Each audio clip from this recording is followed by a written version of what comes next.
Estamos iniciando mais um Saúde no Polo, um programa de informação sobre saúde. E hoje, quem está com a gente é o Nivaldo Marcolin. Nivaldo é farmacêutico, com especialidade em bioquímica e homeopatia e o sócio proprietário da Farmácia Silvestre. É bem conhecido em Cubatão, né, Nivaldo? Graças a Deus. Muito obrigado por ter aceito o nosso convite. É um prazer ter você aqui com a gente. Obrigado, eu que agradeço. A TV Polo por chamar a gente, chamar a doutora Isa. A gente que está aqui há bastante tempo trabalhando em Cubatão, há quase 20 anos. E estamos sempre à disposição, sempre que precisar estaremos aqui com vocês. Isso. Hoje, Nivaldo, você foi convidado para a gente conversar sobre medicamentos. Mas antes da gente entrar no nosso tema, eu acho interessante você falar um pouquinho sobre a sua profissão. O que é o farmacêutico? Porque eu acho que é uma profissão que muitas vezes é confundida, isso há anos, é muito confundido o farmacêutico com aquela pessoa que atende no balcão da farmácia. Eu acho que é importante você falar porque é uma profissão muito ampla, né? Fala um pouquinho sobre essa profissão. Na realidade, assim, né? O farmacêutico hoje é um profissional, né, formado na área de saúde, com uma faculdade de 5 anos, e depois disso ele se especializa em várias áreas que a gente pode estar abrangendo. Durante muito tempo, né, quem sempre atendeu, quem sempre fez parte da rotina das drogarias, eram os práticos de farmácia e os balconistas, né? E eles eram muito confundidos com a presença dos farmacêuticos, que eles estavam lá naquele dia a dia. Na realidade, hoje, né, por causa de toda a batalha, toda a briga que a gente conseguiu, junto com os conselhos regionais de farmácia, com as vigilâncias sanitárias locais, toda farmácia tem obrigatoriamente a presença do farmacêutico. E qual é a vantagem da população para isso, né? O farmacêutico, ele é o único profissional habilitado realmente a fazer toda a orientação sobre o uso correto do medicamento. Então, os horários que são mais indicados para a tomada do medicamento, as interações medicamentosas, né? Tem pessoas que tomam mais de um tipo de medicamento, então o farmacêutico ele vai fazer essa orientação, né? E o balconista, ele não tem esse estudo que o farmacêutico tem, né? Ele faz o atendimento, ele dá um apoio à população, mas toda essa orientação quanto ao uso adequado do medicamento, né? Seu uso, horário, forma de tomar, se é melhor tomar com leite, com água, com suco de laranja, enfim, o que for. Quem é o profissional responsável por isso e que pode dar essa orientação de uma maneira correta para a população é o profissional farmacêutico, né? Antigamente, a gente se formava em farmácia e depois ia para as especializações. Hoje em dia, as faculdades estão formando o que a gente chama de farmacêutico generalista. Então, a gente faz um curso de 5 anos, né? E aí a gente vê todos os ramos da farmácia. Então, onde que a gente pode estar atuando? Em farmácia de manipulação, em drogarias, farmácia hospitalar, farmácia industrial, desenvolvimento de fármacos, né? Hoje o farmacêutico está muito ligado à engenharia genética e às células, ao desenvolvimento de células troncos também, né? A gente está fazendo bastante trabalho junto com esse pessoal. Farmácia hospitalar, que eu já citei, né? Desenvolvimento de fármacos de uma maneira geral e na indústria farmacêutica como um todo, que todo medicamento tem um farmacêutico responsável por ele. Isso que eu queria até que você falasse um pouquinho. É importante, eu acho que é importante para o pessoal saber que todo medicamento, muitas vezes cosméticos, não só medicamentos, tem um profissional responsável.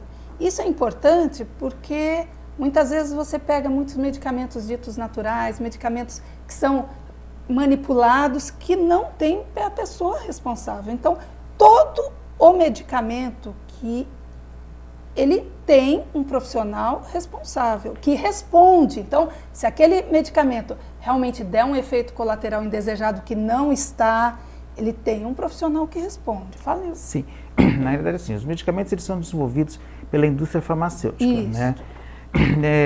Depois essas indústrias, elas trazem e implantam as produções desses medicamentos em vários lugares do mundo.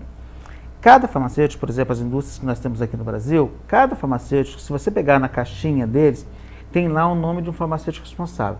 O que significa isso? É aquela pessoa que acompanha a produção desse medicamento, que acompanhou né, os estudos de perto, ou pelo menos se inteirou todos os trabalhos que foram feitos sobre aqueles estudos, e é o responsável por aquele medicamento, tá?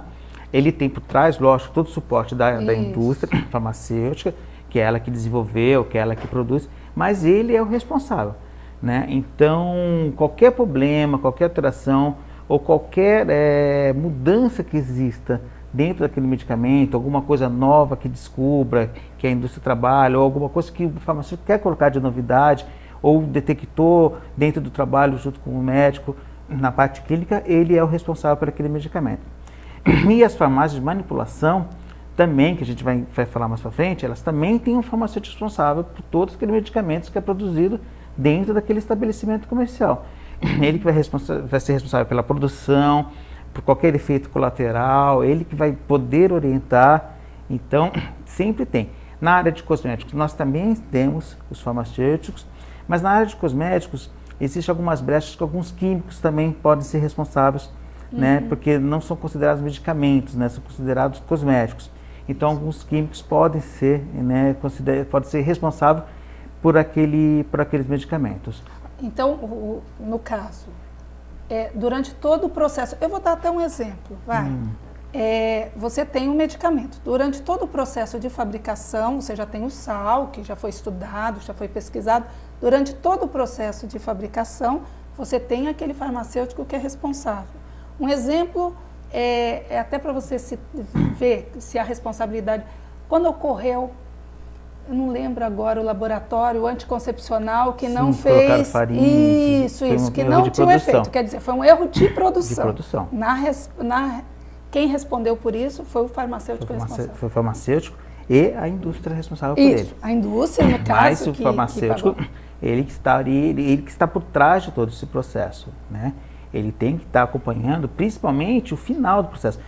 Porque assim, a gente, infelizmente, não pode estar em todos os processos. Todos os processos. Né? Todas as partes de produção do medicamento, né? Essa parte de produção são feitas por técnicos, em farmácia, técnicos em indústria ou químicos, né? Mas o produto final, ele é analisado. E esse produto final, quando ele é analisado, o farmacêutico tem que estar mais ainda presente para poder saber se não está passando nada errado ali. Se passou, a culpa é dele. Ele realmente tem culpa na questão. Isso. Então, agora nós vamos conversar sobre medicamentos em si, né? Você é proprietário de uma farmácia de manipulação. Isso. O que é isso? Explica pra gente, o que é uma farmácia de manipulação? Então, na realidade, a farmácia de manipulação, ela tem um histórico muito bonito, né? Hoje em dia, a farmácia, antigamente existiam os práticos de farmácia, né? Meu pai foi um grande prático de farmácia, Dr. Gazeu. E eu lembro, né, da minha infância, de meu pai fazendo as capsulazinhas. Antigamente, o pessoal mais antigo deve lembrar, os medicamentos de drogaria vinham numa cápsula que parecia uma nave espacial. Era quadradinho, com uma bolinha no meio, e meu pai enchia, né, o prático enchia cápsula por cápsula daquele medicamento para poder fazer. Então, aí começou a surgir a farmácia de manipulação, né? Da onde que veio essa necessidade, né? Do clínico, né? O médico, às vezes, precisava de um medicamento mais individualizado para o seu cliente e ele não conseguia com os medicamentos que a gente chama de especialidades, que são esses que vêm na caixinha, que é o que a gente compra na drogaria, né? Mas, Nivaldo, esse assunto a gente vai deixar para o próximo bloco. A gente vai dar uma paradinha agora para um breve intervalo e daqui a pouco a gente volta. Obrigado.